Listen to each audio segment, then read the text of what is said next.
Bismillahirrahmanirrahim. Assalamualaikum warahmatullahi wabarakatuh. Innal hamdalillahi nahmaduhu wa nasta'inuhu wa nastaghfiruh wa na'udzu billahi min shururi anfusina wa min sayyiati a'malina. Man yahdihillahu fala mudhillalah wa man yudlil fala hadiyalah. Wa ashhadu an la ilaha illallah wahdahu la syarika lah wa ashhadu anna Muhammadan abduhu wa rasuluh sallallahu alaihi wa ala alihi wa ashabihi wa man tabi'ahum bi ihsan ila yaumiddin, amma ba'du. Fa inna asdaqal hadithi kitabullah wa khairul hadi Muhammadin sallallahu alaihi wasallam wa syarrul umuri muhdatsatuha wa kullu muhdatsatin bid'ah wa kullu bid'atin dhalalah wa kullu dhalalatin finnar. Masyarul muslimin wa muslimat, ikhwan wa akhwat, rahimani wa rahimakumullah jami'an. Pertama dan terutama sekali, tentu kita senantiasa bersyukur kepada Allah Subhanahu wa taala, memuji Allah Subhanahu wa taala dalam setiap keadaan dan kondisi kita. Karena apapun yang telah Allah tetapkan untuk kita, maka imanilah bahwasanya itulah yang terbaik untuk kita. Sebagaimana sahabat yang mulia Umar bin Khattab radhiyallahu anhu mengatakan, aku tidak terlalu mempedulikan kondisiku pada hari itu dalam baik ataukah buruk secara zahirnya, karena aku tidak tahu mana yang terbaik bagiku atau apa yang disandarkan kepada beliau radhiyallahu anhu. Kemudian jemaah yang mulia, salawat dan salam kita doakan kepada Allah Subhanahu wa taala, semoga disampaikan kepada Nabi kita Muhammad sallallahu alaihi wasallam, yang mana kita dituntut untuk mengikuti beliau sallallahu alaihi wasallam baik secara akidah, ibadah, muamalah dan seterusnya.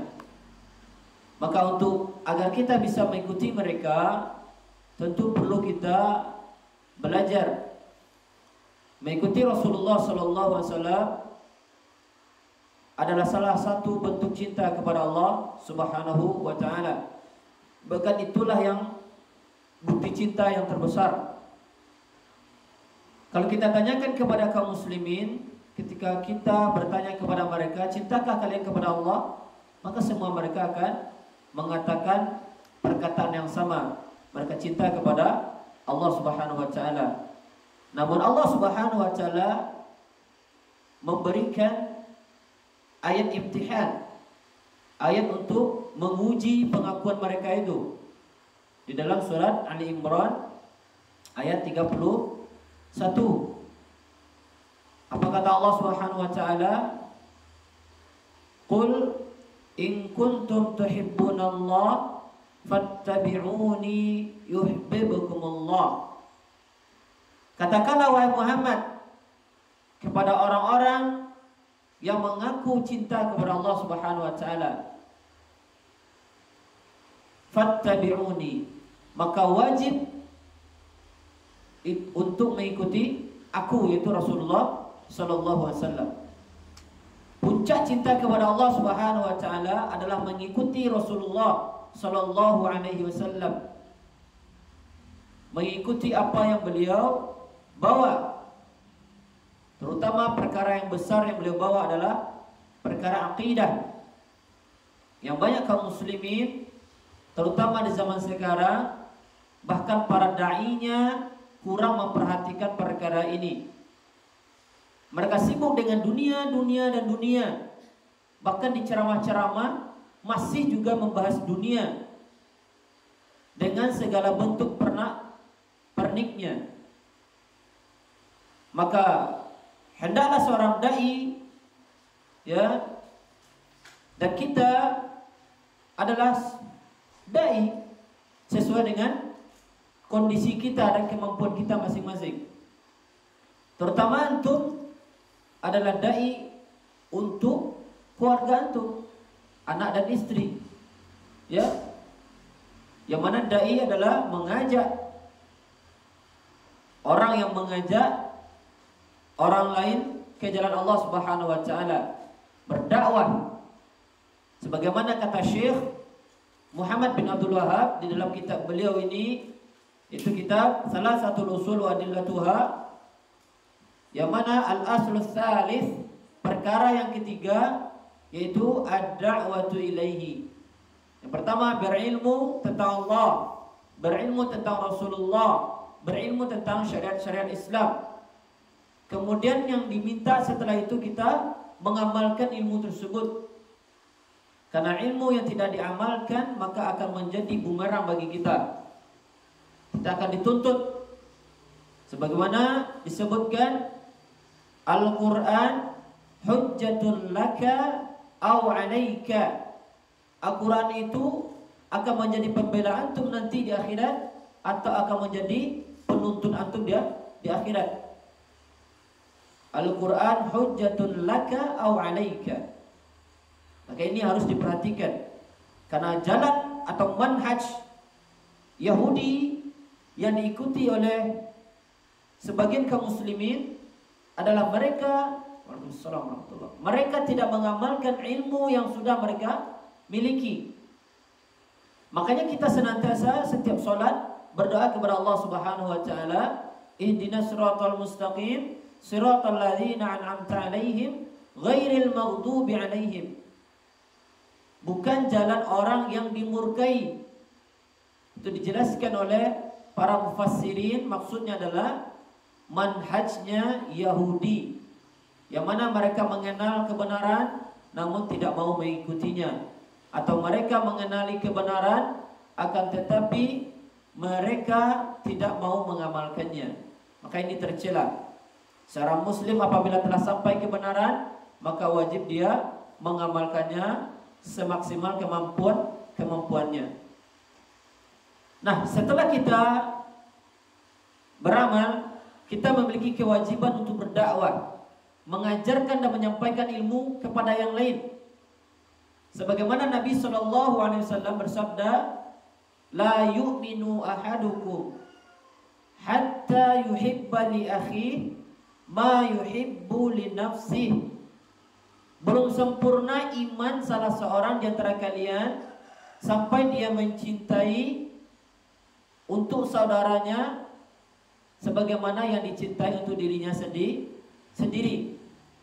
Ketika kita sudah mendapatkan ilmu yang bermanfaat, kita telah mengenal sunnah, telah mengenal akidah yang benar, maka hendaklah kalau kita ingin sempurna iman kita, maka hendaklah kita berikan akidah atau pemahaman yang benar itu kepada saudara kita yang lain, terutama keluarga kita, istri dan anak, orang tua. Ini tanggung jawab kita masing-masing. Sebagaimana Nabi SAW bersabda, kullukum ra'in wa kullukum mas'ulun an ra'iyatih. Masing-masing kalian itu adalah pemimpin, dan kalian nanti akan dimintai pertanggungjawaban terhadap apa yang kalian pimpin.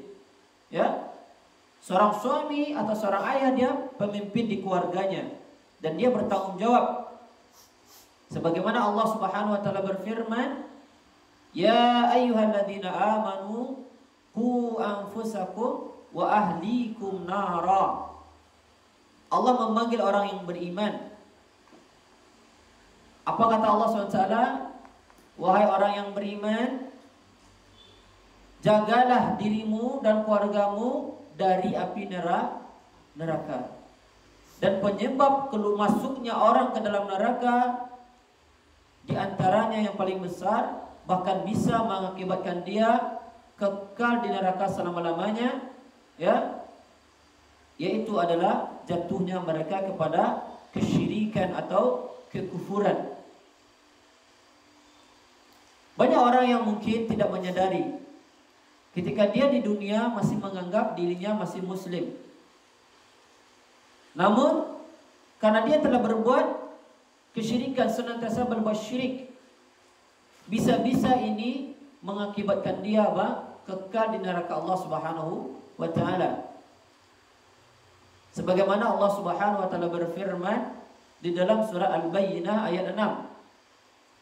Innal ladzina kafaru min ahlil kitabi wal musyrikina fi nari jahannam khalidina fiha. Orang-orang kafir dari kalangan ahlil kitab, Yahudi dan Nasrani, kemudian orang-orang yang berbuat syirik kepada Allah Subhanahu wa taala. Di sini para ulama berbeda pendapat. Apakah orang yang berbuat syirik kecil juga termasuk, ataukah hanya sebatas syirik besar saja? Ini khilaf di antara para ulama. Namun yang jelas mereka ijma bahwasanya orang yang berbuat syirik besar keluar dari Islam. Yang kita hukumi adalah perbuatannya, dan yang diberi uzur adalah pelaku, bukan perbuatan, bukan perilaku. Ingat itu. Yang dihukumi secara umum adalah perilaku, bukan pelakunya. Dan yang mendapatkan uzur, mendapatkan keringanan, ya, itu adalah pelakunya. Boleh jadi ada orang yang berbuat syirik karena belum sampai ilmu itu bukanlah syirik. Menurut dia itu bukan syirik karena belum tegaknya hujjah. Maka untuk menghukumi si fulan kafir, maka ini butuh ilmu lain, dan ini adalah marhalahnya hakim, ulil amri, para ulama yang memegang palu si fulan itu telah divonis kafir. Ada mawani'-mawani'nya, tidak serampangan mengatakan orang itu tunjuk hidung kafir. Akan tetapi yang kita bicarakan adalah perilakunya. Orang yang bersujud kepada kuburan atau berdoa meminta kepada penghuni kubur, maka dia telah berbuat syirkul akbar, telah berbuat syirik besar yang dapat mengakibatkan orang tersebut keluar dari Islam. Nah, inilah pentingnya dakwah yang paling besar. Minimal jangan sampai manusia itu kekal di neraka. Ya, ini yang paling dibutuhkan. Demikian pula lah kita di dalam dakwah harus memprioritaskan perkara ini, terutama kepada keluarga kita. Ya, tadi sebagaimana kita katakan, Allah SWT berfirman, ya ayyuhalladzina amanu qu anfusakum wa ahlikum nara. Wahai orang yang beriman, jagalah diri kalian dan keluarga kalian dari api neraka. Ini karena dosa-dosa, dan dosa paling besar adalah kesyirikan kepada Allah Subhanahu wa ta'ala. Demikian juga, ya, salah satu ciri dai salafi adalah dia itu mengajak manusia untuk mentauhidkan Allah dan mentahdzir mereka, memperingati mereka dari kesyirikan dan pelakunya. Ini nanti lebih rinci pada risalah yang kedua, terutama dalam bab atau dalam pembahasan al-wala wal bara, insyaallah pada pertemuan yang akan datang. Nah, namun di sini kita jelaskan, kita poin berdakwah. Ya, sekarang kita masuk ke dalam ranah berdakwah. Sebagaimana Allah Subhanahu wa taala berfirman tentang keutamaan orang yang berdakwah di jalan Allah Subhanahu wa taala. Kata Allah Subhanahu wa taala di dalam surat Fussilat ayat 33. Surat Fussilat ayat 33. Wa man ahsanu qawlan mimman da'a ila Allah. Dan siapakah orang yang paling baik ucapannya daripada orang yang menyeru ke jalan Allah Subhanahu wa taala. Jadi inti dari dakwah adalah menyeru orang ke jalan Allah Subhanahu wa taala, mengajak orang kepada agama Allah Subhanahu wa taala, bukan merangkul. Karena ada orang sekarang dakwahnya merangkul semua kalangan, semua mazhab atau semua manhaj. Tidak. Dakwah itu mengajak orang dan mentahzir, memperingati orang dari jalan apabila dia menyimpang dari jalannya Allah Subhanahu wa taala. Karena menyimpang dari jalannya salaf, siapa salaf itu? Rasulullah dan para sahabatnya. Menyimpang dari jalannya mereka bukanlah perkara yang ringan.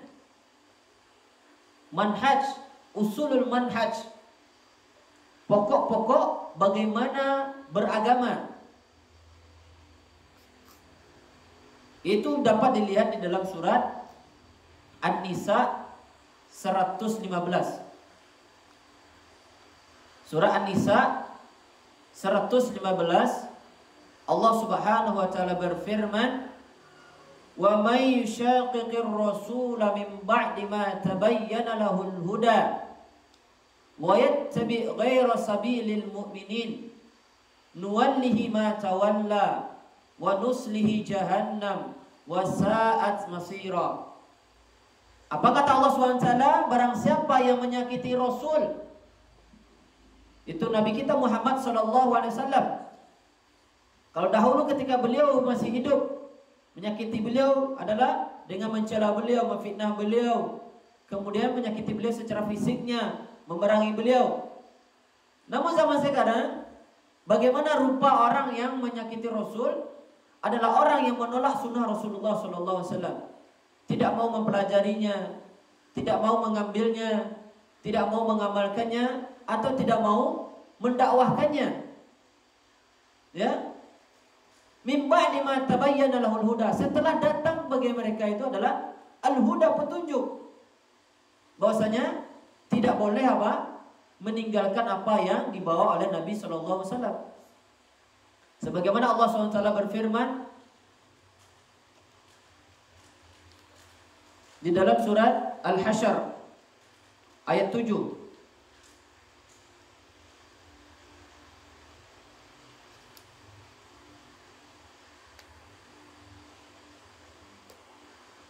Allah Subhanahu wa taala berfirman di dalam surat Al-Hasyr ayat 7, kata Allah Subhanahu wa taala, "Wa ma ataakumur rasulu fakhudhuhu wa ma nahakum anhu fantahu." Dan apa yang dibawa oleh Nabi sallallahu alaihi wasallam, Nabi perintahkan kepada kita, ambillah, amalkanlah. Maka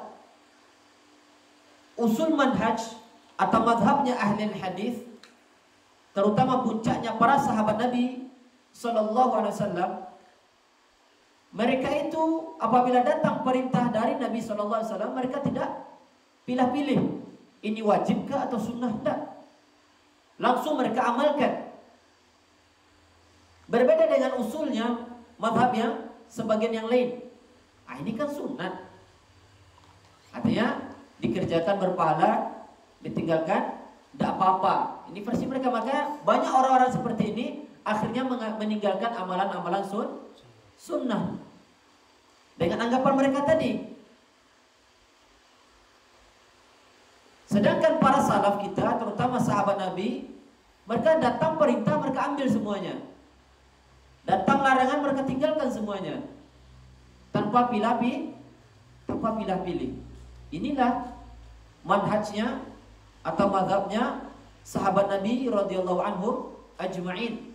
Maka kita diperintahkan untuk mengikuti jalan mereka.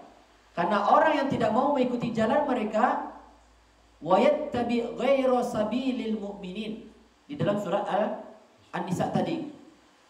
Dan mereka mengikuti jalannya bukan jalannya orang-orang yang mukmin, orang yang beriman. Siapa orang mukmin ketika turun ayat ini? Itu sahabat Nabi radhiyallahu anhu, sahabat Nabi sallallahu alaihi wasallam. Dan dia memilih jalan yang lain, tidak mau mengikuti manhaj, cara beragamanya mereka. Apa ancaman pertama? Apa konsekuensi pertama yang mereka dapati? Nuwallihi ma tawalla. Orang yang menyimpang dari manhaj salaf, manhajnya sahabat Nabi, cara beragamanya sahabat Nabi, maka Allah Subhanahu wa taala sebutkan apa? Allah biarkan mereka sesat. Jadi orang yang keluar dari manhaj salaf sesat. Dan Allah biarkan mereka dalam kesesatannya itu. Allah biarkan mereka dalam penyimpangan mereka itu. Nah, ini bahayanya. Allah biarkan itu. Tapi banyak orang-orang ahli bid'ah yang tidak mau ya bersatu di atas manhajnya sahabat Nabi, mereka akhirnya menyimpang. Kalau sudah salah jalan, maka yang lainnya akan salah, tidak sampai tujuan. Makanya kajian kita yang sebelumnya kita sebutkan, untuk kita pelajar umum ini, dua ilmu usul yang wajib dipegang. Usul apa? Manhaj dan usul akidah. Untuk kita pelajar umum, ya seperti kita ini, usul manhaj, pokok-pokok bagaimana cara beragama itu harus kita ketahui. Di antaranya adalah kita mengedepankan dalil daripada ucapan siapa saja di muka bumi ini sekarang. Kita kedepankan dalil dan kita kedepankan ayat Al-Quran dan hadis daripada perasaan-perasaan. Ketika kita berbeda pendapat, kita berdiri sebagaimana Allah SWT mengatakan, fa in tanaza'tum fi syai'in farudduhu ila Allahi war Rasul in kuntum tu'minuna billahi wal yawmil akhir. Kalau kalian berbeda pendapat dalam suatu perkara, terutama dalam agama ini, kembalikanlah kepada Allah. Artinya kembalikan kepada Al-Quran, mana ayatnya, dan kepada Rasul. Itu hadis beliau, sunnah beliau. Itu kalau kalian itu beriman kepada Allah dan Rasulnya. Ya kalau tidak beriman ya terserah. Kembalikanlah kepada ro'yu kalian, kepada pemikiran, logika-logika kalian, perasaan-perasaan kalian. Sebagaimana banyak orang-orang sekarang ini beragama dengan perasaan. Mereka distel perasaan mereka. Nah, ini kan baik. Nah, ini distel oleh perasaan. Ya, sebagaimana di antara fatwanya Syekh Utsaimin, beliau mengatakan, barang siapa yang distel oleh perasaannya, apabila dia tidak membangunnya dengan akal atau dengan ilmu, maka itu perasaannya itu akan menghampaskan dia ke dasar neraka Allah Subhanahu wa taala. Nah, inilah usulul manhaj.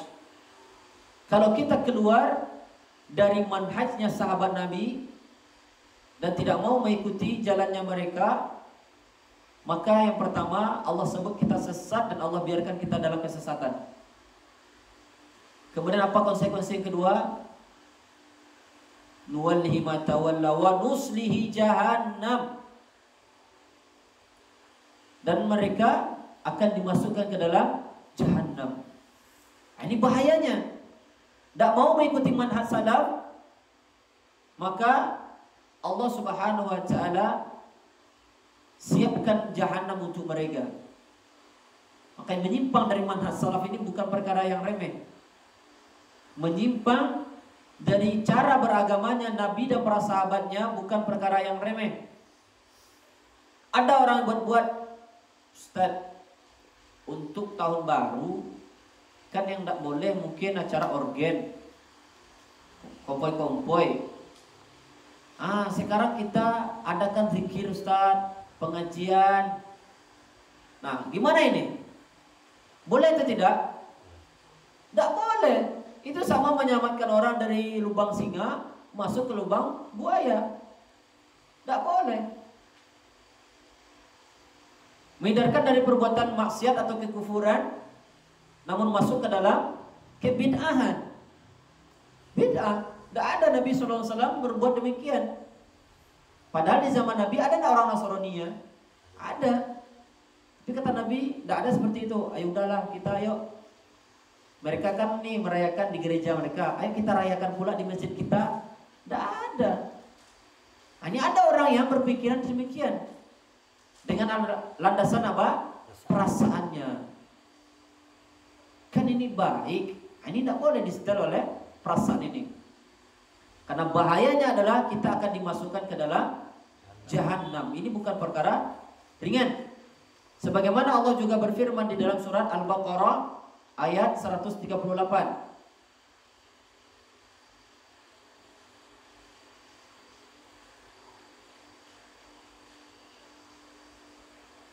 Hafal 137. Fa in amanu bimithli ma amantum bihi faqad ihtadaw. Maka apabila mereka beriman seperti imannya kalian wahai sahabat Nabi, faqad ihtadaw. Maka niscaya mereka itu berada di jalan petunjuk. Lah sesuai dia sudah berada di jalur yang benar. Wa in tawallaw fa innama hum fi shiqaq. Kalau mereka menyimpang dari itu, dari jalan itu, maka sejatinya mereka dalam permusuhan dengan Allah dan Rasulnya. Bayangkan, antum kalau tidak mau mengikuti manhaj salaf, berarti antum berada di jalur permusuhan dengan Allah dan Rasulullah Sallallahu Alaihi Wasallam. Tidak akan mungkin menang antum bermusuhan dengan Allah. Tidak akan mungkin menang bermusuhan dengan Rasulullah Sallallahu Alaihi Wasallam. Maka inilah pokok-pokok yang harus diajarkan terutama oleh orang, dan ini yang kita butuhkan. Kita berikan mad'u kita, orang yang kita dakwah itu apa yang paling mereka butuhkan, bukan apa yang mereka inginkan. Contoh, antum udah punya anak? Belum nikah dong, subhanallah, miskin. Berapa usia tuh? 25. Insyaallah mudah-mudahan sebelum lebaran Ramadan besok antum udah nikah ya. Ya, biar antum sahurnya enggak sendirian lagi. Ya. 25 belum nikah nih musibah. Ya. Anak 25 itu udah 3 anak-anak. Anak nikah umur 20. Jadi jangan tunda-tunda. Kebaikan itu jangan ditunda. Terlebih lagi di zaman fitnah sekarang ini. Na'udzubillah. Segera menikah. Ya. Untuk kedua. Yang kedua lah. Anak. Oh. Anak kedua. Nah, anak itu paling kadang barang mau ya. Nah, anggap umur anak itu 1,5 ini biasanya dia pengen ya permen atau es kan. Nah sekarang dia lagi sakit, demam, batuk-batuk. Kemudian dia merengek minta es. Apakah orang tua yang baik akan memberikan es kepada anaknya ketika itu? Tidak. Demikian juga orang apa? Ketika berdakwah. Yang dibutuhkan umat itu apa sekarang ini? Terutama di zaman fitnah.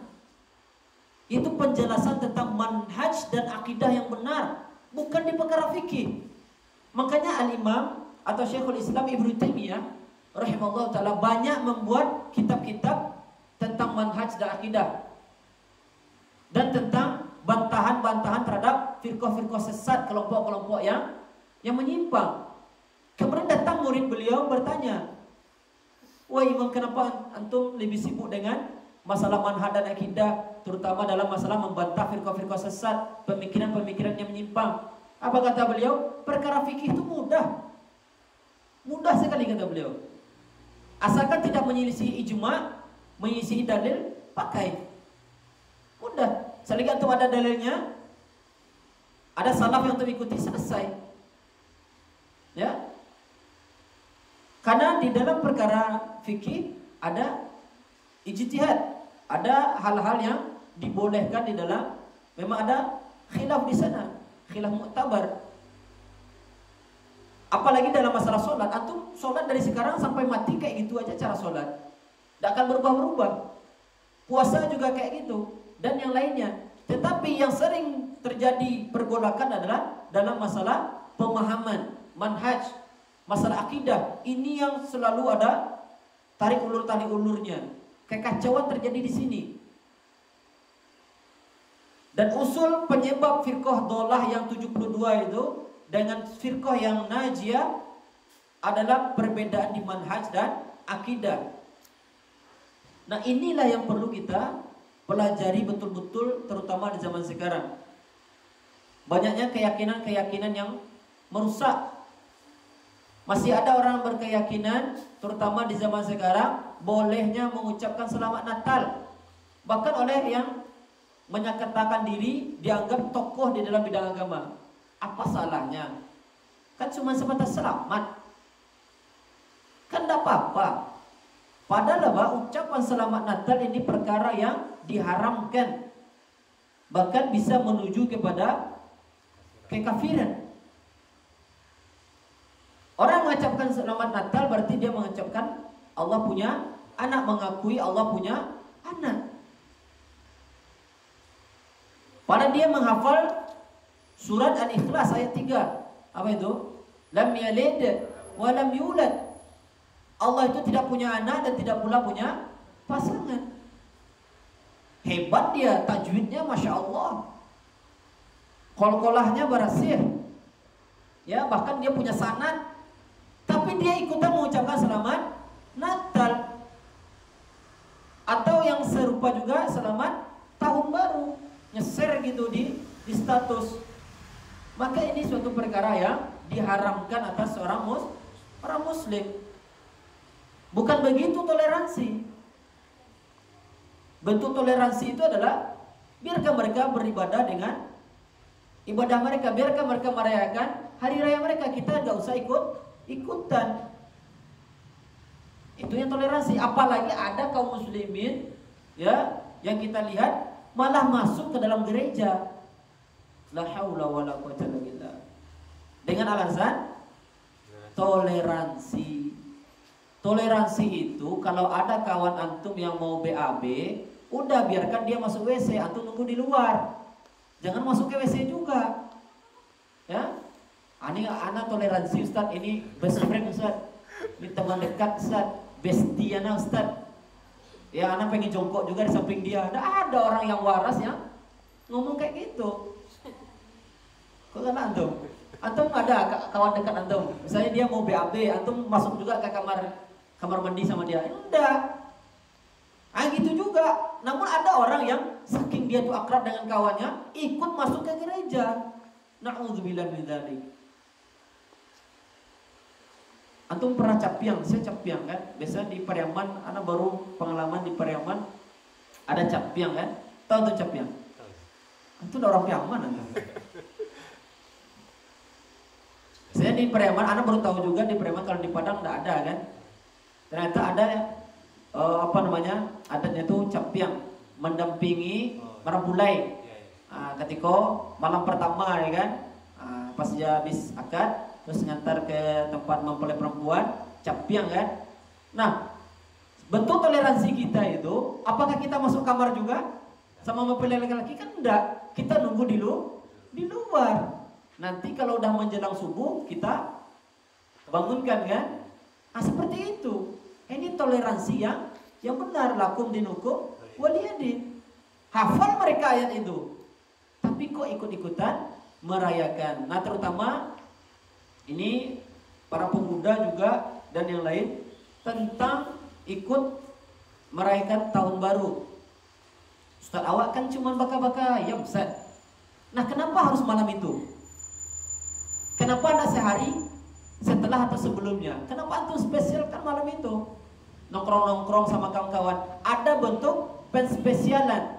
Ada bentuk menampakkan apa? Kebahagiaan. Nah, ini yang disebut dengan Id, hari raya. Tidak boleh ikut-ikutan. Ya, ini akidah. Jangan diobral. Ya, ini akidah, jangan diobral. Meskipun yang menyampaikannya itu kiai, ustaz, tengku, siapapun dia, tidak boleh. Ya, tidak boleh kita menerimanya. Nah, ini bagi seorang dai harus memperingatkan perkara ini paling penting, terutama antum kepada orang yang terdekat dari antum, istri, anak, orang tua, ya, adik antum. Jangan ketika tahun baru jangan disuruh keluar dia, ya, Jangan ikut-ikutan mencampur baur dengan orang-orang yang menampakkan kebahagiaan di hari raya mereka. Itu hari raya orang kafir. Kemudian sebagaimana titik kajian kita pada malam ini tentang berdakwah. Al-aslus salis di dalam kitab Al-usul as-salasa wa adillatuha. Nah, syarat bagi orang yang berdakwah, maka hendaklah dia itu berdakwah dengan ilmu. Sekarang cara berdakwah banyak wasilah berdakwah. Antum misalnya dapat ada ayat atau hadis atau ucapan ulama yang jelas dan tahu antum itu benar, maka kita jadikan status WA atau jadikan status Facebook dan semacamnya. Ini dakwah. Niatkan untuk berdakwah. Sekarang masing-masing kita ini harus mengambil andil dalam dakwah. Karena keutamaan dakwah besar sekali. Di antaranya apa kata Allah SWT di dalam surat Ali Imran ayat 110. Ali Imran ayat 110. Kuntum khaira ummatin ukhrijat linnas ta'muruna bil ma'rufi wa tanhauna 'anil munkar. Kalian telah menjadi umat yang terbaik kata Allah SWT, yang dikeluarkan untuk manusia, yaitu apa? Senantiasa menyuruh kepada yang ma'ruf dan mencegah dari yang mungkar. Dan perkara ma'ruf yang paling besar apa? Tauhidullah. Dan perkara mungkar yang paling besar apa? Syirku billah. Ini yang paling pertama diperingati orang. Jadi dakwah itu bukan hanya amar ma'ruf saja. Sekarang banyak yang dakwahnya hanya sebatas mengajak orang saja, amar ma'ruf, tidak mencegah dari yang mungkar. Orang biasanya kalau diajak yang ma'ruf, biasanya jarang mereka itu menentang. Paling-paling tidak mereka belum bisa mengikuti atau mengamalkannya. Tapi orang itu akan bereaksi, akan marah ketika mereka dilarang, terutama dalam adat yang sudah mendarah daging di tengah-tengah mereka, atau kebiasaan yang mereka sukai. Nah, ini yang terjadi ketika Nabi SAW mendakwahi orang-orang kafir Quraisy. Ketika Nabi SAW menawarkan agar mereka menyembah Allah, mereka banyak yang mau. Kapan mereka marah? Kapan mereka mengusir Nabi dan memerangi Nabi?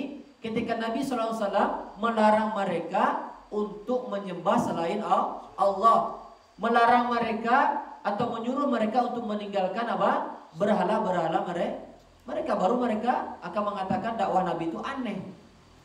Dan akan kembali seperti itu sekarang ini. Sebagaimana Nabi SAW mengatakan, bada'al islamu ghariban fasayaudu ghariban kama bada'a fatuba lil ghuraba. Islam itu dahulu datang dalam keadaan asing. Dakwah tauhid dahulunya dianggap asing di tengah-tengah orang-orang masyarakat jahiliyah dahulunya. Dan Nabi mengatakan akan kembali asing. Dan lihatlah sekarang dakwah tauhid asing, jarang orang membahas tauhid secara rinci. Mayoritas apa? Seperti kita belajar di TPA dulu kan, rukun iman ada 6. 1 percaya kepada Allah, 2 percaya kepada malaikat. Hanya sebatas itu. Bagaimana bentuk beriman kepada Allah, bagaimana konsekuensi beriman kepada Allah, bagaimana konsekuensi beriman kepada hari akhir, tidak dijelaskan, ya kan? Dan itu hanya kita dapatkan penjelasan rincinya di manhaj salaf, di kajian salaf. Di kajian-kajian lain tidak ada. Demikian juga, ya, banyak orang yang tahu mungkin pembatal sholat. Apa pembatal sholat? Kentut, ya kan? Pembatal syahadat? Syirik. Syahadat pertama pembatalnya adalah syirik. Syahadat kedua bid'ah.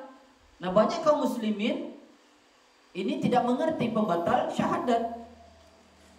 Berbuat bid'ah itu bisa membatalkan syahadat kedua kita. Wa anna Muhammad Rasulullah bisa batal gara-garanya. Demikian juga syahadat yang pertama kita, asyhadu an la ilaha illallah, itu bisa batal kalau kita meyakini Allah itu punya anak, ada Tuhan selain Allah.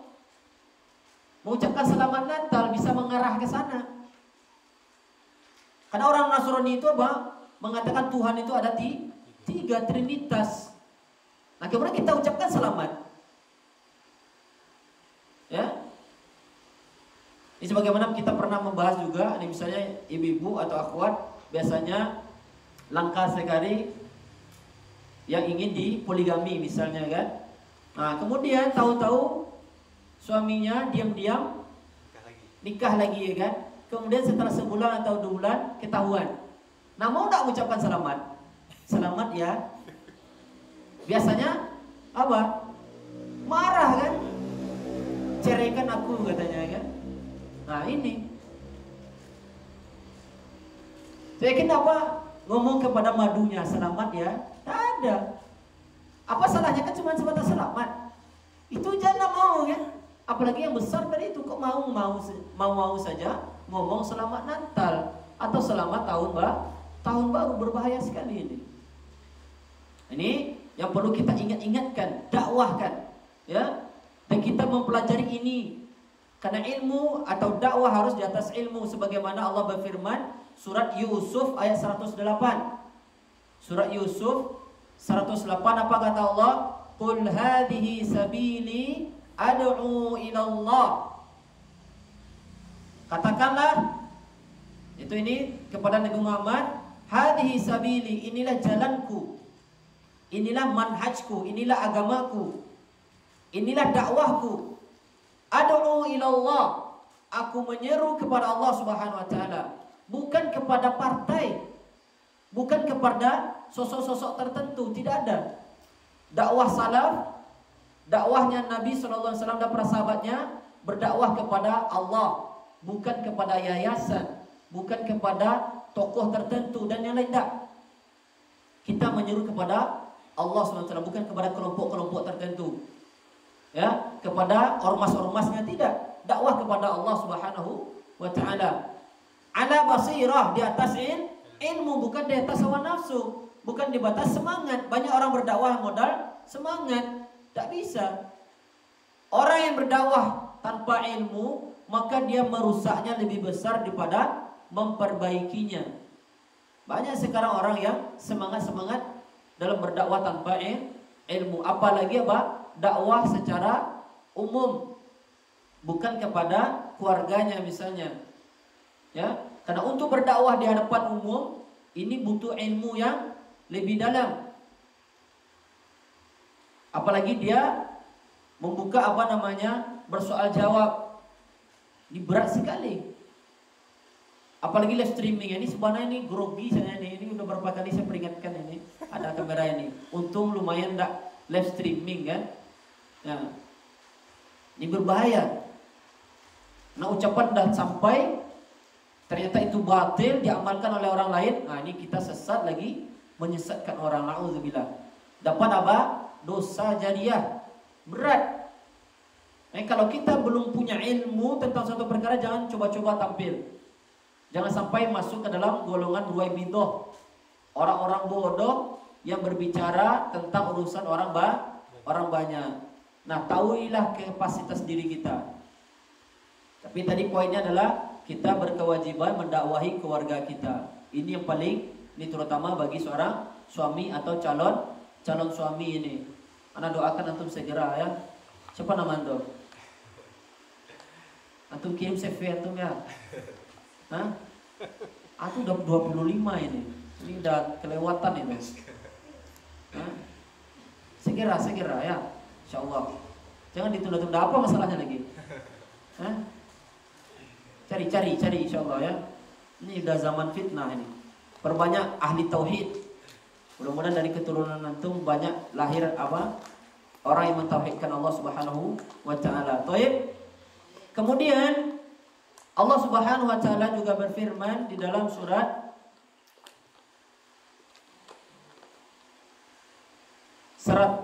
An-Nahl 125. Surat An-Nahl 125, Allah berfirman, ud'u ila sabili rabbika bil hikmah wal mau'izatil hasanah. Berdakwalah dengan hikmah. Berdakwalah ke jalan Allah dengan hikmah. Apa maksud hikmah di sini? Dengan ilmu yang benar, cocok dengan Al-Quran dan Sunnah. Wa mau'izatil hasanah. Kemudian dengan untayan-untayan nasihat yang baik. Jangan sampai lalu mencela-mencela, menyalah-nyalahkan apa?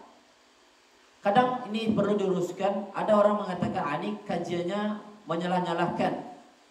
Yang disebut menyalah-nyalahkan itu, dia itu benar tapi disalahkan. Nah, itu yang menyalah-nyalahkan. Tetapi menyalahkan yang salah itu benar. Ya, banyak orang bahasa-bahasa seperti ini diglobalisasi, rancu jadinya. Jangan kita itu menyalah-nyalahkan. Di mana dulu ya tidak boleh. Orang yang mengamalkan sesuai sunnah kok disalahkan? Contoh, ada ibu-ibu yang berjilbab dalam atau yang bercadar, disalahkan. Nah, itu yang tidak boleh. Karena yang benar memang perempuan itu menutup aurat, bukan membalut aurat. Pak? Orang membalut aurat semua orang kan? Tidak ada dibantah. Tapi kalau ada orang yang menutup aurat, ini aliran apa lagi nih? Macam-macam. Teroris macam-macam. Atau celana yang di atas mata kaki bagi yang laki-laki. Ini panjang dia orang. Itu sarwa senteng. Celana di atas lutut, santai mereka kan? Tidak ada dipermasalahkan. Celana di atas lutut tidak ada bermasalah orang. Tapi kalau celananya di atas mata kaki, ini sejak ngaji di atas siang, sarawala senteng, ini banyak ya seperti itu. Di mana-mana seperti itu. Nah, ini yang tidak boleh. Itulah yang dimaksud menyalah-nyalahkan. Yang benar antum salahkan itu yang salah. Tapi menyalahkan yang salah itu benar. Ya. Ketika itu memang amalan yang salah, kita salahkan. Pak, ini salah Pak, Bu, ini salah Bu. Ini ayatnya, ini hadisnya, ini ilmunya. Seperti itu. Dan itu bukanlah kategori nyalahkan. Sejati itulah kita membenarkan. Ini bahasa-bahasa seperti ini itu adalah bahasa-bahasa orang yang sejatinya menginginkan apa? Rusaknya agama ini. Jangan bahas ini, nanti ada orang yang tersinggung. Dakwah itu memang menyinggung. Kita mendakwahkan tauhid atau memperingati dari syirik, orang ahli syirik akan tersinggung. Kita mengatakan jangan makan riba, orang yang memakan riba, orang kerja di bank akan tersinggung. Apalagi semuanya akan menyinggung. Orang mabuk-mabuk, orang yang suka mabuk akan tersinggung. Dakwah itu memang menyinggung. Ini dakwah ini Ustaz ini kenapa menyinggung-nyinggung aja? Memang dakwah itu menyinggung. Kenapa memecah belah? Memang dakwah itu memecah belah. Artinya apa? Memecah belah antara hak dengan yang batil. Memecah belah antara tauhid dengan syirik. Memecah belah antara sunnah dengan bid'ah. Memang memecah belah kita, Bu. Memang memecah belah kita, Pak. Katakan ke mereka seperti itu. Betul-betul membedakan mana yang hak dan mana yang batil. Namun ini bahasa-bahasa yang ini kita harus bersatu, saling menjaga ukhuwah Islamiyah. Ini bahasa-bahasa syubhat itu. Ya, bahasa-bahasa syubhat. Yang mana sejatinya mereka menginginkan apa? Kebatilan marajalela di muka bumi Allah Subhanahu wa taala ini. Ya, jangan keras. Ini dakwahnya keras. Kalau ada orang dakwahnya tauhid, manhaj, ini dakwahnya keras ini. Bukan dakwahnya yang keras, tapi mic-nya yang bagus, ya kan? Karena suara ustadznya masih karena muda kan keras. Bukan dakwahnya yang keras, hati kita saja yang lemah menerima kebenaran. Baik. Kemudian Allah Subhanahu wa taala juga berfirman di dalam surat Asy-Syu'ara ayat 214. Surat Asy-Syu'ara ayat 214. Apa kata Allah? Wa anzir ashiratakal aqrabin. Dan berilah tahzir. Ini kadang orang kan alergi dengan bahasa tahdzir. Ya. Bahasa tahdzir itu adalah bahasa syariat. Ya. Jangan kita sampai membencinya atau meninggalkannya. Tidak boleh. Tahdzir itu bahasa syariat. Nah, ini salah satunya. Surat Asy-Syu'ara 214. Silakan buka kitab Al-Qur'an. Lihat. Wa anzir ashiratakal aqrabin. Berilah peringatan keluargamu yang terdekat. Jadi dakwah itu adalah kepada orang yang terdekat kita terlebih dahulu. Ya. Kemudian juga Allah Subhanahu wa taala berfirman,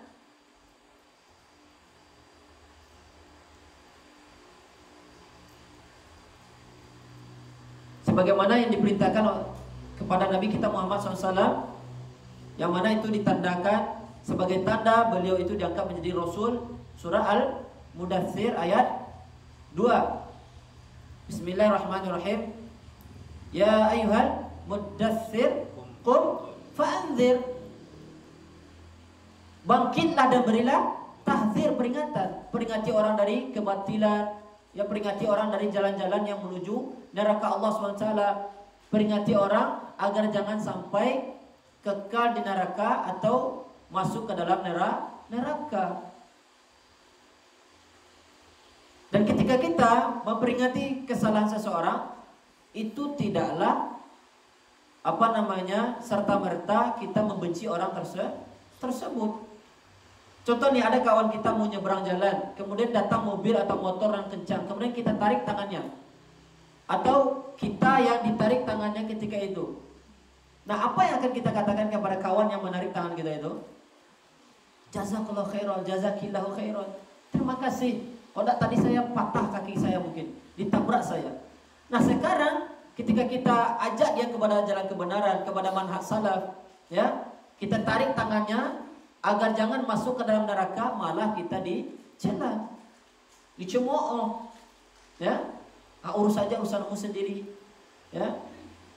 Saya melihat ada meme di Facebook, ada orang ya pakaian pocong, ya kan, dia mandi sendiri kan, ada orang lewat di belakangnya berdua. Itu dia kenapa dia mandi sendiri itu? Itu ya dia ketika dia diajak kepada kebaikan, dahulu urus saja urusanmu sendiri gitu. Udah dia mandi sendiri dia. Jadi tidak boleh kita. Bahkan di dalam riwayat menyebutkan orang yang paling dibenci oleh Allah SWT adalah orang yang ketika kawannya mengatakan bertakwalah kepada Allah, kemudian dia mengatakan apa? Urus aja urusanmu sendiri. Ini tidak boleh. Ketika ada orang yang menasihati kita, menegur kesalahan kita, maka sejatinya harus kita berterima kasih. Berarti dia sayang dengan kita. Mereka ingin bersama dengan kita di dunia, juga bersama dia di akhirat. Nah, sekarang beda. Orang lebih senang dipuji-puji. Wah, ini dikawani itu. Akan diajak kawan. Tapi kalau ada orang yang memperingati dia, atau mungkin statusnya yang menyindir kita, banyak yang malah membencinya. Beda dengan para salaf terdahulu, orang-orang soleh terdahulu.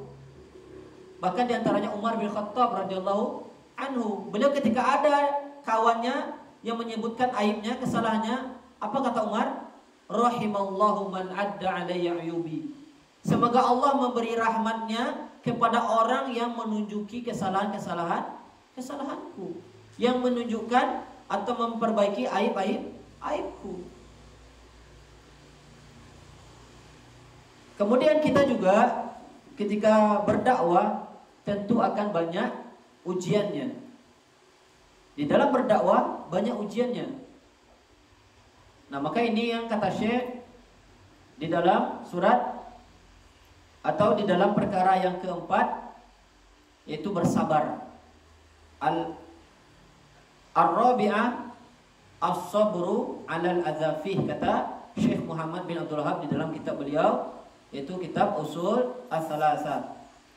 Setelah kita berilmu, kemudian kita amalkan ilmu kita, kemudian kita dakwahkan kepada manusia, maka tugas kita yang selanjutnya adalah bersabar. Ya, bersabar dari apa? Dari belajar. Kadang belajar itu butuh kesabaran. Disebutkan kenapa di zaman sekarang ini sedikit ulamanya, karena orang yang mampu bersabar dalam belajar sangatlah sedikit sekali orang yang belajar. Terutama yang mengkaji akidah yang benar, manhaj yang benar, cara beragama yang benar, banyak sekali orang meninggalkannya. Tapi kalau kajian-kajian umum, apalagi kajian tentang rumah tangga, wah ini ramai. Bahkan bayar sekalipun ya, banyak itu seminar-seminar pernikahan, pranikah, ramai, meskipun bayar. Tapi kajian-kajian tauhid, ini lihatnya, antum cuma bertiga aja laki-laki ya. Cobalah kajian tentang fikih, muamalah, ya kan? Tentang dunia, ya kan? Ramai orang, bahkan rela bayar. Nah ini, sejatinya jiwa kita ini sudah condong kepada dunia. Kok masih disiram? Kok masih dipupuk? Bukankah Allah Subhanahu wa taala berfirman, "Innan nafsa la'ammaratun bisu'." Bukankah jiwa ini senantiasa mengajak kepada as-su', kepada keburukan? Kok malah diikuti, kok malah disiram-siram? Pembicaraan banyak tentang dunia. Ya. Tentang donasi. Ini harus kita jauhi. Tentang harta ini bahaya. Fitnah terbesar kata Nabi SAW. Maka Nabi mengatakan, inna likulli ummatin fitnah. Setiap umat itu ada fitnahnya, ada ujiannya. Wa fitnatu ummati al-mal. Dan untuk umatku ini fitnah mereka itu adalah harta. Jadi jangan terlalu kita termotivasi. Dan bukankah Nabi sudah mengingatkan, wallahi, demi Allah kata Nabi, mal faqra akhsha alaikum, atau ma akhsha alaikumul faqr. Aku tidak khawatir kefakiran menimpa kalian kata Nabi SAW. Nabi tidak takut umatnya ini fakir, miskin, tidak takut Nabi. Walakin akhsha alaikum an tu'radu alaikumud dunya.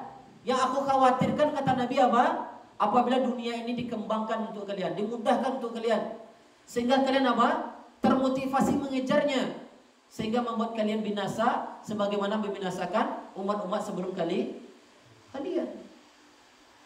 Antum pegang firman Allah Subhanahu wa taala, alhaakumut takatsur. Banyak orang bermegah-megahan sekarang ini, membangga-banggakan bangunan masjidnya indah, plafonnya Sunda plafon, sekolah-sekolah juga demikian, tapi jauh dari ilmu. Makanya kita tidak seperti itu. Yang di-upgrade itu bukan jubah. Ini jubah sama saya itu berapa? Dua lah tuh ya.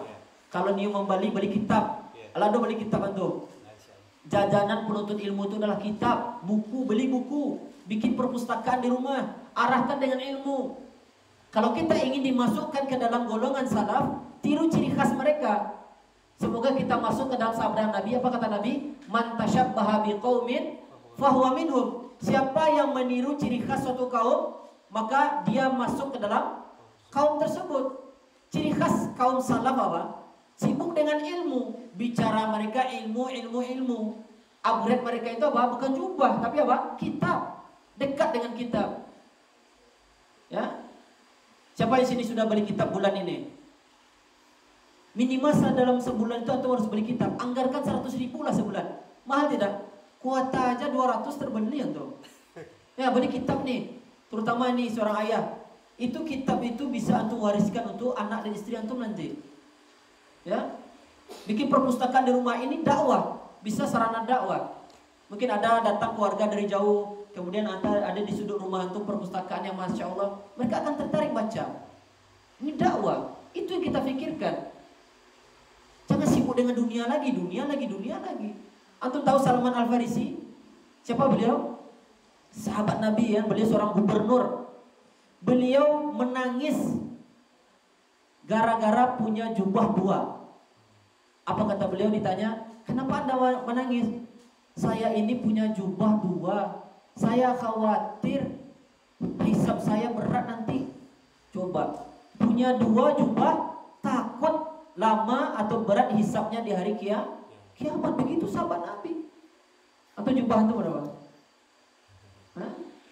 Berapa banyaknya pakaian kita yang, terutama mohon maaf nih bagi ibu-ibu mungkin kan banyak koleksinya. Kalau memang ingin beli yang baru, yang lama itu sedekahkan. Ya, ini harus. Namun saya ingatkan, minimal antum setiap bulan beli kitab. Meskipun apa? Belum bisa membacanya. Paling tidak yang disebutkan oleh Syekh Utsaimin adalah itulah sebaik-baik harta yang antum keluarkan, beli buku. Dan saya harapkan kalau mau beli buku yang sudah ditulis oleh ustadz, bukan buku terjemahan. Ya, karena buku terjemahan itu kadang tidak mewakili apa yang diinginkan oleh si penulis, bahasanya agak kurang tepat. Karena kadang banyak yang menerjemahkan itu bukan ustadz, hanya bermodalkan pandai bahasa Arab. Antum beli buku Sa Yazid, Sa Abdul Hakim, Sa Firanda, ya kan? Koleksi, beli buku itu. Ya janji antum, bulan depan anak tanya insyaallah. Kalau enggak boleh datang kajian lagi. Ya, harus menjadi penuntut ilmu lah. Mudah-mudahan kita dimasukkan ke dalam barisan salaf. Kita ngaku salafi, pengikut salaf, tapi kita tidak mencontoh ciri khas mereka. Nafas para salaf itu adalah ilmu. Bukan malah upgrade sepeda. Banyak orang sekarang sibuk dengan sepeda-sepeda. Beli panah 30 juta terbeli sama dia. Coba 30 juta itu dibelikan buku, itu udah 1 lemari itu. Ada orang sekarang subhanallah. Ini salah hijrah namanya. Itu baru ganti genre, belum hijrah yang benar. Ya, udah puluhan tahun ngaji, paling cuma dapat gelar ikhwan atau akhwat yang lah lama ngaji, ilmunya tidak bertambah, kecintaannya terhadap ilmu, terhadap buku-buku tidak bertambah. Ini aib ya bagi penuntut ilmu. Kalau tidak dekat dengan kitab, tidak hobi baca. Kadang kita malah hobi baca apa? Gosip, atau hobi membaca status orang, scroll. Nah ini sampai jempolnya tuh dan licin itu kan. Coba antum ambil kitab, baca Al-Quran terutama ya, dekat dengan Al-Quran. Kemudian dekat dengan kitab ulama. Bagaimana kita bisa berpegang teguh dengan Al-Quran dan Sunnah, dengan hadis. Atau udah pernah membuka Sahih Bukhari, Sahih Muslim, Sahih Sunan Abu Daud, minimal kutubus sittah itu. Beli minimal antum udah punya gitu. Saya banggakan. Antum menjadi mahar besok ya. Itu kutubus sittah, Sahih Bukhari, Sahih Muslim, Sunan Abu Daud, Sunan Tirmidzi, Sunan Nasa'i, Sunan Ibnu Majah. Anak kemarin sudah tanya harganya cuma 950 juta lah. Nah, jadi antum maharnya itu. Jangan cuma sebatas seperangkat alat sholat. Ini seperangkat alat sholat ini kurang tepat ini. Seperangkat alat sholatnya hanya biasanya mukena, sajadah, sama tasbih, kemudian Al-Quran kan. Imamnya mana? Harus ada imamnya, harus ada masjidnya, baru lengkap seperangkat alat sholat. Antum gimana mau sholat ada imam kan? Nah ini intermezzo kan. Jadi insyaallah antum ya, ana doakan antum paling enggak antum Syawal besok nikah antum. Ya, makanya ana tunggu CV antum ya. Minta nomor ana sama akhayat ini. Ya nikah antum, nanti maharnya kutubus sittah. Kan enak kan? Apa mahar antum? Kutubus sittah, kitab-kitab induk hadis, akan enak antum. Atau majmu' fatwanya Syekhul Islam Ibnu Taimiyah. Memang sabar kita. Namun untuk belajar itu sabar. Kita untuk mengeluarkan uang untuk jalan-jalan mudah. 100.000 beli makan makanan mudah. Tapi untuk beli kitab itu berat dia. Atau beli buku yang 100.000 aja sebulan itu bisa dapat 3. Atau minimal awal-awalnya beli yang buku saku kecil-kecil enggak. Mulai dari itu dulu. Jangan langsung untuk beli Fathul Bari kan. Terjemahan Fathul Bari yang sampai 20 jilid itu. Jangan. Beli buku kecil-kecil dulu. Hati kita itu setahap dulu. Ya. Ini tugas kita semua.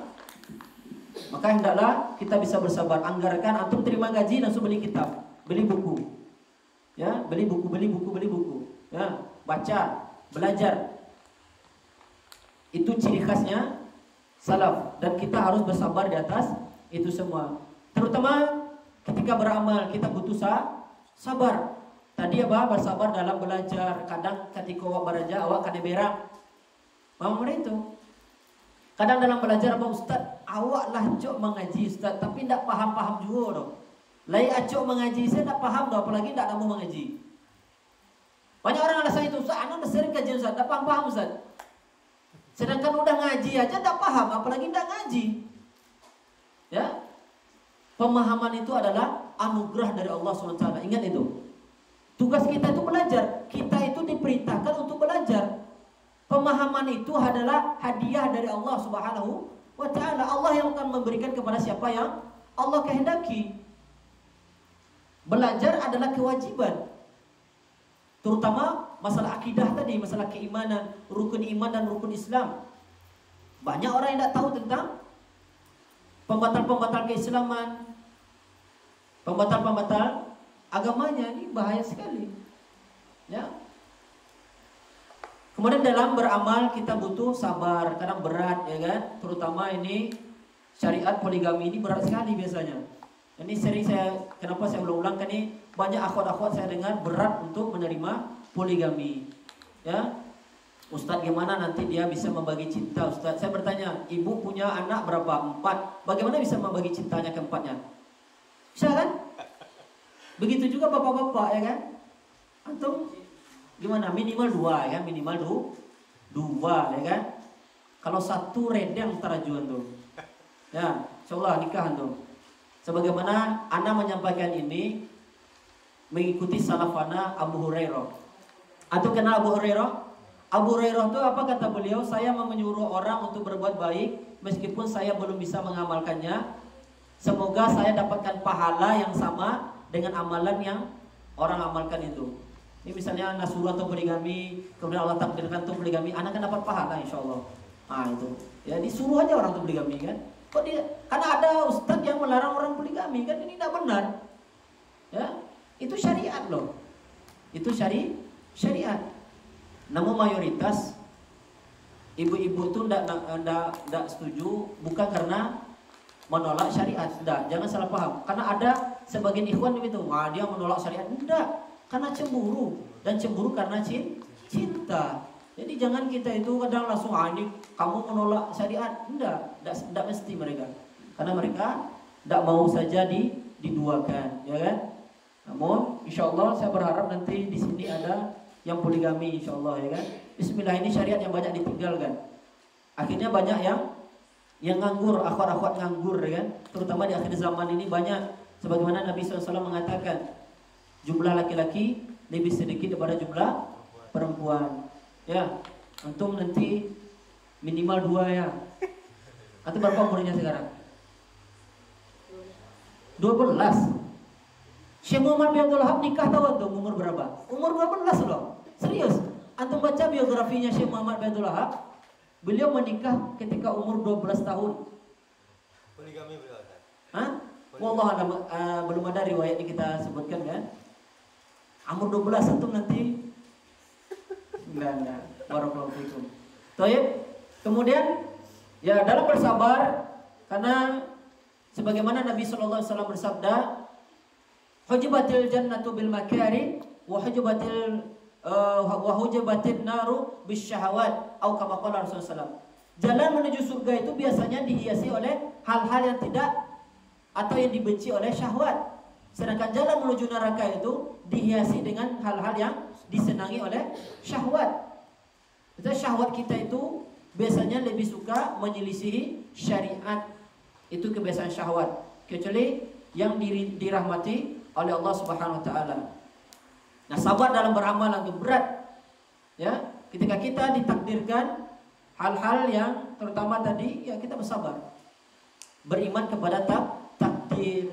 Kalau ada ibu yang dipoligami, ini saya beriman kepada takdir. Ini sudah jadi takdir saya. Sabar ya, sabar. Insyaallah. Kemudian sabar dalam berdakwah, ini yang lebih berat. Kadang dalam dakwah kita dimusuhi, diperangi, ya kan?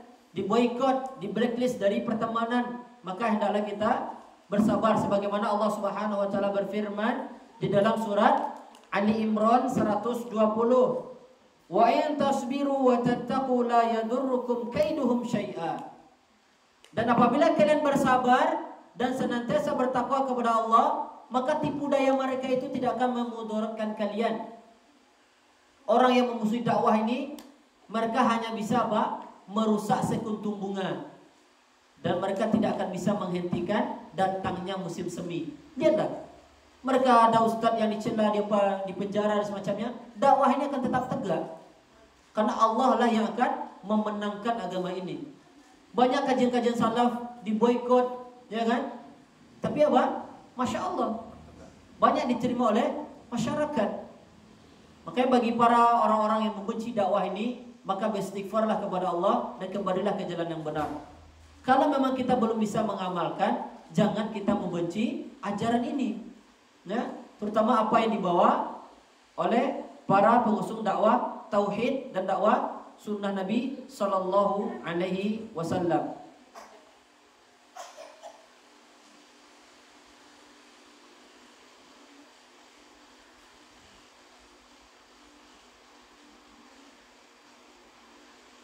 So, ini yang mungkin kita sampaikan pada pertemuan kali ini, dan akhirnya sebagaimana dalil yang dibawakan oleh Syekh Muhammad bin Abdul Wahab, itu surat Al-Asr ayat 1 sampai 3. Itu kata Allah Subhanahu wa taala, bismillahirrahmanirrahim, wal 'asr, demi masa, innal insana lafi khusrin, sesungguhnya manusia itu pada dasarnya adalah kerugian, tidak beruntung, sengsara. Illal ladzina amanu, kecuali orang yang beriman. Jadi orang yang paling berbahagia di atas dunia adalah orang yang beriman, meskipun secara zahir mereka sengsara, diperangi, dibom, dibunuh, ya kan?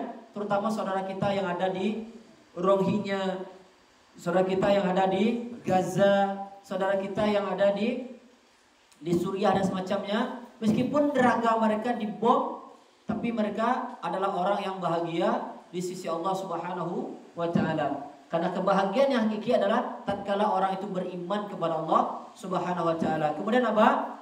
Wa amilus solihat, dan dia itu beramal saleh. Apa arti amalan soleh? Amalan yang ikhlas dan amalan yang sesuai contoh Rasulullah sallallahu alaihi wasallam.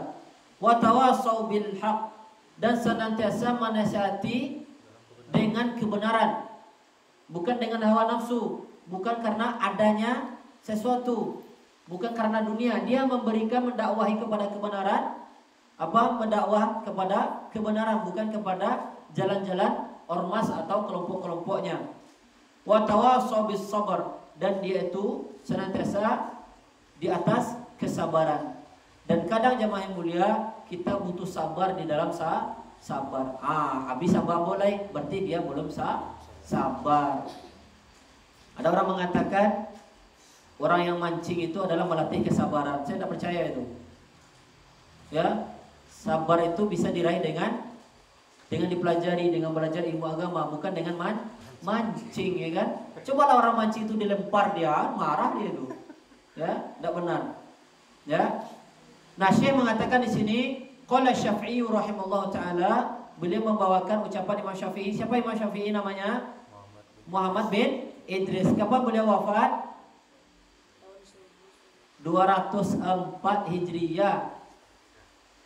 Imam Syafi'i ya dari Quraisy.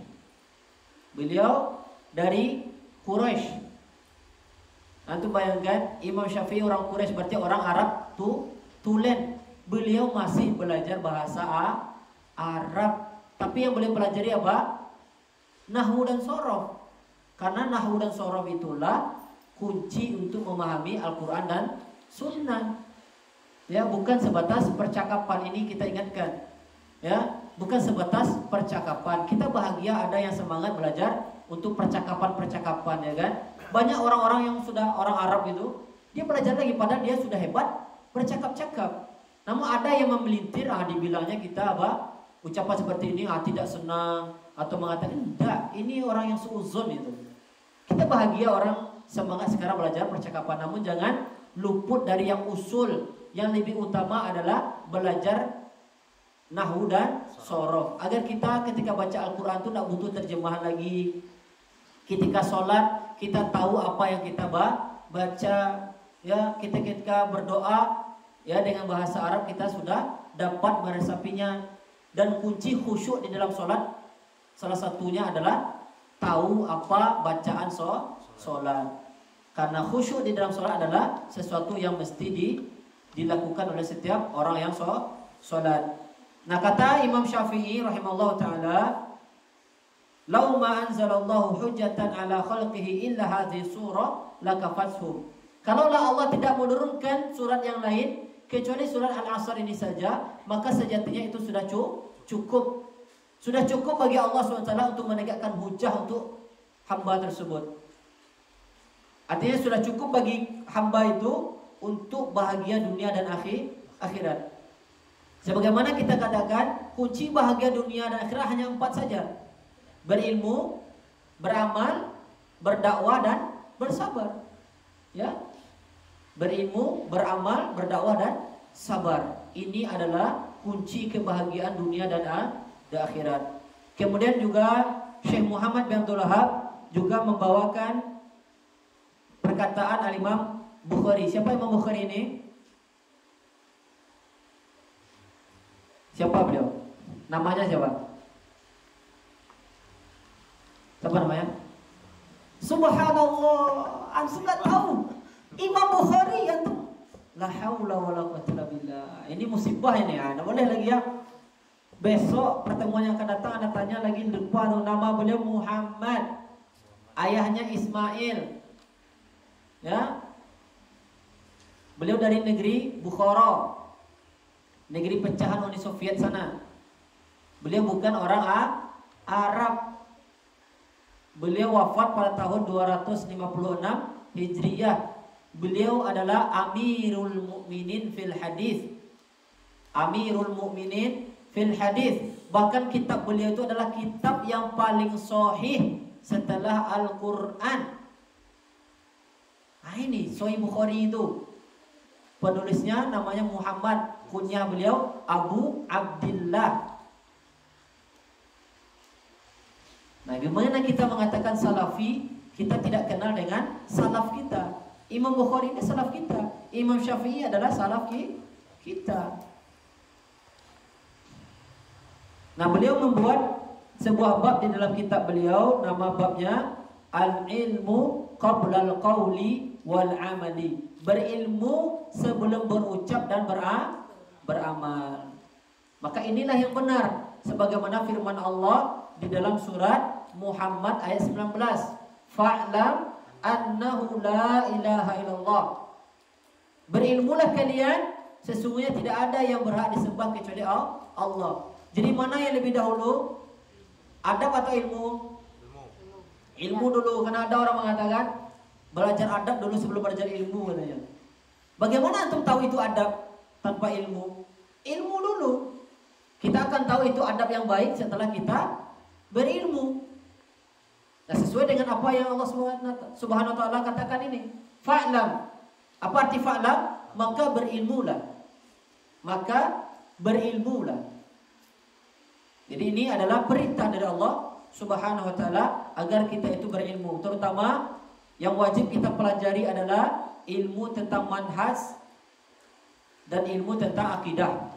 Ini ilmu yang wajib bagi masing-masing kita. Dan dalilnya yang dibawakan oleh para ulama, karena beramal tanpa ilmu maka kita akan sesat. Berarti kita mengikuti manhajnya siapa? Nasrani. Mereka semangat beragama, semangat beribadah tanpa ilmu. Padahal Allah SWT sudah memperingatinya. Dan Nabi SAW juga mengatakan, Man amila amalan laisa alaihi amruna fahuwa raddun. Barang siapa yang melakukan suatu amalan yang tidak ada contohnya dari kami, maka amalan itu pasti ditolak. Ya, makanya syarat diterima amalan apa?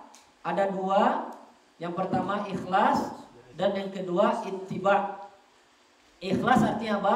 Kita beribadah hanya mengharapkan pahala dari Allah. Kemudian ittiba' artinya apa? Yaitu kita beramal sesuai dengan contoh Rasulullah. Ini SOP di dalam beribadah. Tidak bisa kita beribadah semau kita, tidak. Karena agama ini milik Allah, maka beragamalah sesuai dengan aturan Allah. Jangan semau kita, jangan kece awaknya, kan baik. Tak bisa. Azan itu baik kan?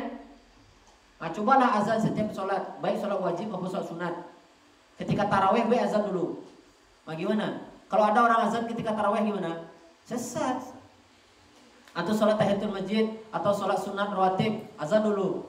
Sholat duha, azan dulu. Sholat tahajud, azan dulu. Nah, kenapa antum tidak mau melakukannya? Kan baik, azan kan baik. Kenapa kita tidak mau mengamalkannya? Karena tidak ada contohnya. Demikian juga perayaan Maulid Nabi, Isra Mi'raj, nuzul Quran, tahlilan, maniguari, menuju hari dan seterusnya, itu tidak ada syariat Islam itu. Ya, itu adalah perkara bid'ah. Sama mati-mati anginnya tertolak, minyak habis sama tidak lama. Ya, kita sudah capek-capek beramal, tapi amalan tidak dianggap oleh Allah. Bahkan apa? Diancam dengan neraka. Kullu bid'atin dhalalah. Jadi bid'ah itu sesat. Siapa yang mengatakan? Nabi.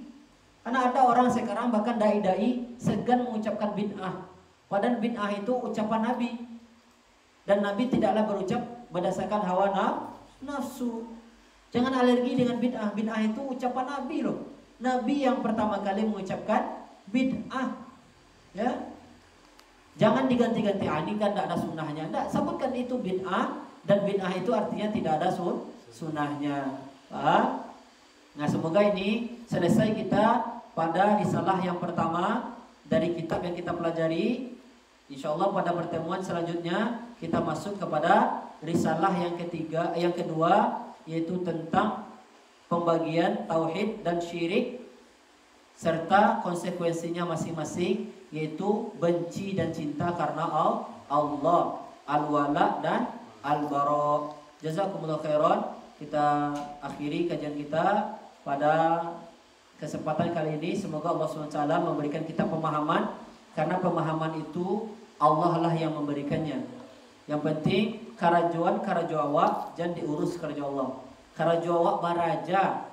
Ya, belajar dan belajar. Sampai kapan belajar Ustaz? Sampai mati.